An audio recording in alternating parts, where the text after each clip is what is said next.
Bien, alors bienvenue dans cette troisième leçon qui est votre quatrième cours sur les équations produits. Ce qu'on va voir aujourd'hui, c'est un cas un petit peu particulier des équations produits.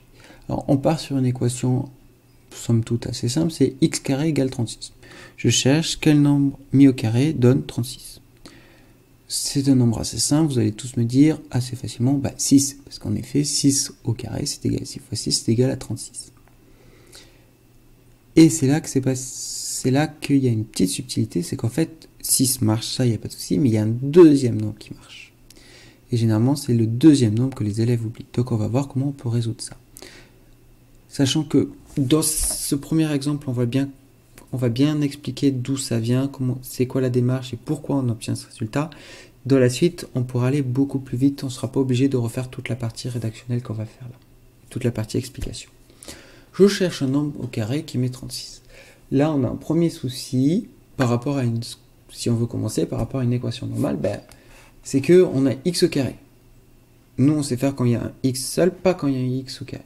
Ça veut dire qu'on ne peut pas faire comme on a l'habitude de faire. Donc, ce qu'on va commencer, c'est qu'on va commencer par faire, c'est dire, nous, on a vu des équations de produits, on savait faire que c'est égal à 0, donc on va commencer par ça. On passe notre 36 cette fois du côté du x, puisqu'on voudrait qu'il y ait 0 de l'autre côté. X carré moins 36 égale 0.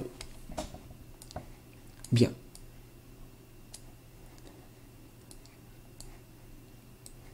Et alors là, la petite subtilité, c'est qu'il faut arriver à voir que ça, en fait, on connaît. Enfin, ça, on connaît. Ça, on peut reconnaître quelque chose qu'on a déjà vu, à savoir un identitaire marquable. Et oui, en effet, c'est la troisième identitaire marquable, parce que c'est un nombre au carré moins un autre nombre au carré. Donc, ici, on pourrait dire, finalement, c'est x au carré moins 36, je sais que c'est 6 au carré et que c'est égal à 0. Et donc, cette troisième identité marquable, qu'est-ce qu'on va pouvoir en faire? Hop, là, je m'en sors. Et quand on connaît bien ces formules, on sait que a carré moins b carré, c'est égal à a moins b vecteur de a plus b. Donc, x au carré moins 6 au carré, c'est égal à x moins 6 facteur de x plus 6. Et je veux que ça, ce soit égal à 0. Je crois que j'ai mis un peu trop d'espace, j'aurai jamais assez de place. Alors, je remonte tout ça. Est-ce que c'est clair là? Donc, je répète, ce que j'ai fait, j'ai dit, c'est trop compliqué, donc je vais faire en sorte que ce soit égal à 0. Là, j'ai remarqué que 36 est 6 au carré, donc je me dis, c'est une identité remarquable, a carré moins b carré égale a moins b facteur de a plus b. Et là, qu'est-ce que je fais apparaître? J'ai fait apparaître une équation de produit. J'ai fait apparaître une première partie fois une deuxième partie, et je veux que ce soit égal à 0. Oui, il faut marquer la phrase à chaque fois, donc un produit est nul si l'un des facteurs est nul. Facteurs sont le S et on va vous remettre ça bien. Désolé. Je remonte parce que là j'ai perdu ma phrase. Bien. Un produit est nul si l'un des facteurs est nul. Donc on continue. Ça veut donc dire que pour que ça ce soit égal à 0, première chose possible, x moins 6 égale 0. Ou si c'est pas lui, il faudra que ce soit le deuxième qui soit égal à 0.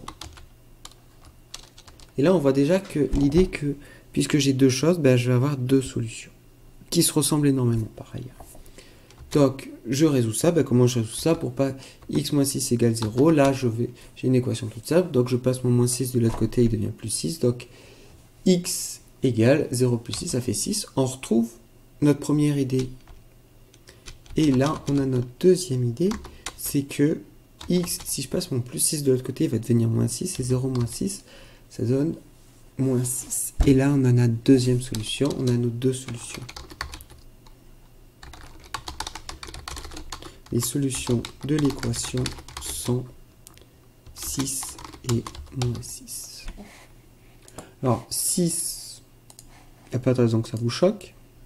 Moins 6, je rappelle que, pour bien vous expliquer, que, hop, est-ce que, je vais réduire ça, je vais vous le marquer ici pour bien qu'on voie. Je rappelle que, hop là, si je prends moins 6 et que je le mets au carré. Attention, si vous le faites avec la calculatrice, il faut mettre des parenthèses. C'est bien tout le moins 6 qui aurait le carré. C'est donc moins 6 fois moins 6. Et là, on retombe encore une fois sur nos relatifs, à savoir que moins par moins égale plus. 6 fois 6 égale 36. J'ai bien obtenu. Moins 6 au carré donne 36, ce que je voulais. Donc j'ai bien deux solutions, 6 et moins 6. D'accord?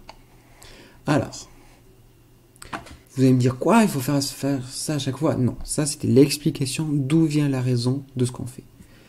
Le plus simple, ce sera de faire ce que vous pourrez faire par la suite, c'est de dire, vous ne ferez pas tout ça, tout ce que vous direz, c'est, je vais effacer ça parce que ça, on n'en a plus besoin.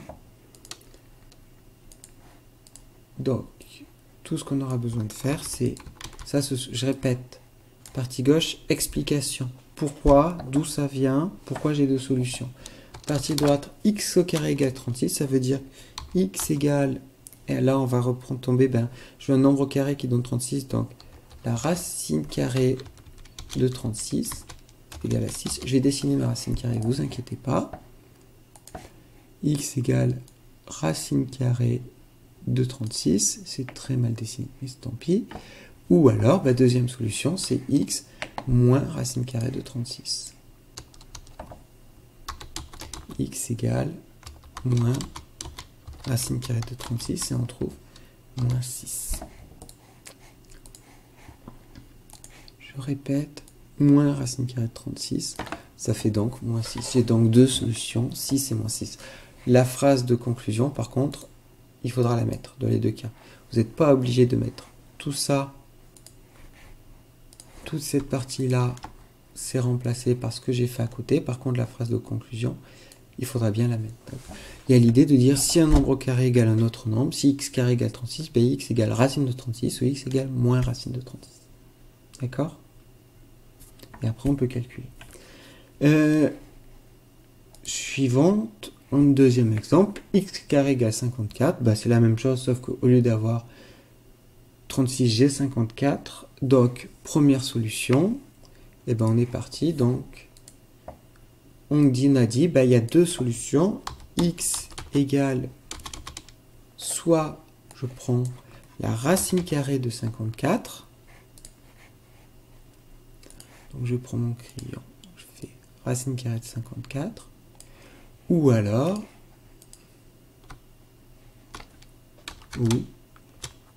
x va être égal à moins la racine carrée de 54. Alors,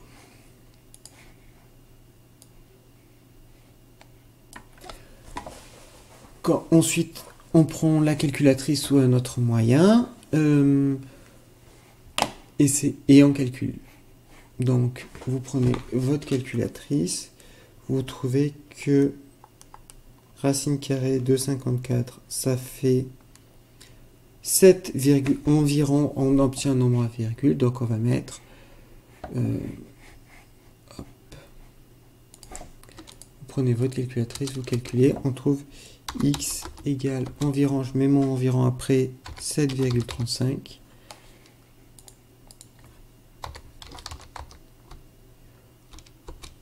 ou x égale moins 7,35. Environ, pardon. Comme je ne peux pas faire mon environ au clavier, on va le faire comme ça.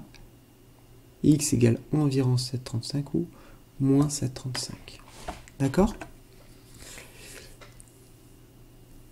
Donc on y est. Mais alors là, ça va concerner qu'une petite partie d'entre vous. C'est le groupe que j'avais eu où on avait travaillé sur la racine carrée. Donc, je finis et après je leur montre juste à eux. Si vous voulez regarder que vous ne savez pas, vous avez le droit de regarder. Les solutions de... Oula. Les solutions de l'équation sont 7,35 et moins 7,35. D'accord? Bien, alors, je répète, petite aparté. pour ceux à qui j'en ai déjà parlé. Si je vous en ai pas parlé, c'est pas grave, c'est pas au programme. Ça l'était avant, ça l'est plus. Ça, plutôt que de le calculer, ce qu'on peut faire, c'est qu'on peut le... Eh ben, on peut utiliser ce qu'on a vu sur les racines carrées. Donc, racine carrée de 54 égale... Eh ben, on va essayer de simplifier cette racine. Voilà. Bah, 54, assez logique, facilement, on peut l'écrire 9 fois 6. C'est racine de 9 fois 6. Donc, c'est égal à...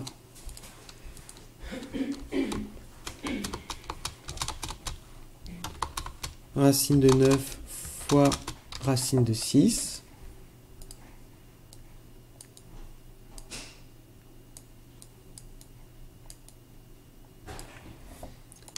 Donc, on va pouvoir dire que racine de 9, ça fait 3. Racine de 6, je ne peux pas l'écrire autrement. Ça va faire 3 racines de 6. Juste pour vous faire un petit rappel sur ce qu'on a fait. Et on aurait pu imaginer, alors je ne vais pas vous le marquer, si je peux vous marquer ici. Si je fais... Non, pardon. On pourrait imaginer faire une phrase du style... Hop. Les solutions de l'équation sont... Et c'est ce qu'on vous demandera de faire la prochaine pour ceux qui iront en seconde générale. 3 racines de 6 et moins 3 racines de 6. Pas facile de faire des racines carrées. D'accord? Voilà, donc tout ce que vous avez à retenir, c'est qu'il y a deux solutions, une positive, une négative, et c'est bon. Voilà pour ce cours 3.